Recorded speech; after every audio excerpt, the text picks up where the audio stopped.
বন্ধুরা, আজকে একটু অন্যরকম ভিডিও নিয়ে আপনাদের কাছে এলাম।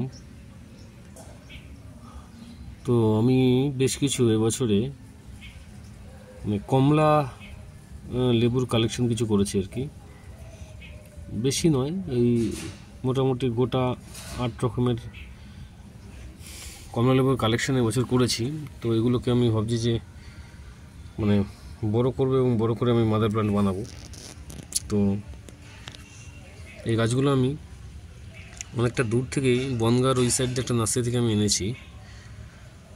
অনেক ভেতরে না, সেটা অনেক ভেতরে, যদিও আমার যেতে আসতে আমার যথেষ্টই কষ্ট হয়েছে আর কি, সারাদিন টাইম লেগে গেছে আর কি। যাই হোক, তো এই 8 রকম কমলা লেবুর কালেকশান এবছর আমি করতে পেরেছি। তো নেক্সট আমি আরও কিছু কমলা লেবুর কালেকশান করতে চাই এবং এগুলোকে আমি মাদার প্ল্যান্ট করতে চাই এবং এগুলি আস্তে আস্তে করে ছড়াতে চাই চারিদিকে। তো দেখুন, এই কমলা লেবু খুবই ছোট দিয়েছে। আমি এগুলোকে জাস্ট একবারে ছোট পটিং করেছি এবং জাস্ট কিছুক্ষণ আগে এদেরকে একটু জল দিয়েছিলাম সামান্য। তো দেখুন এই কমলা লেবুগুলো কীভাবে কমলা লেবু গাছগুলো হচ্ছে। এটা একটা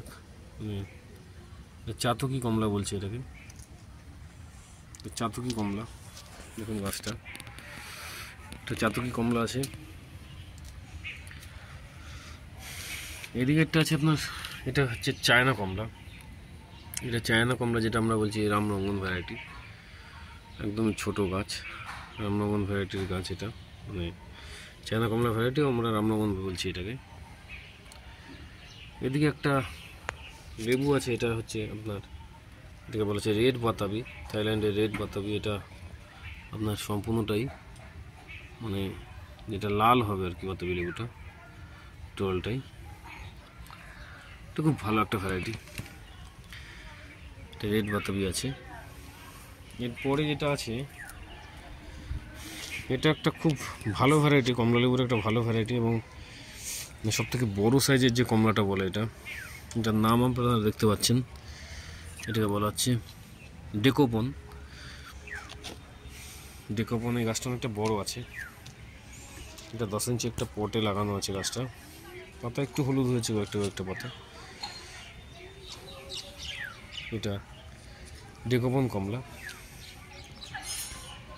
এরপরে আপনাকে দেখাচ্ছে একটা লেবু। এটা খুবই ছোট গাছ, একদমই ছোট গাছ। এটা আমি কালেকশন করেছি, নার্সারি মালিক দিতে চাইছিলেন, আমি জোর করে নিয়েছি।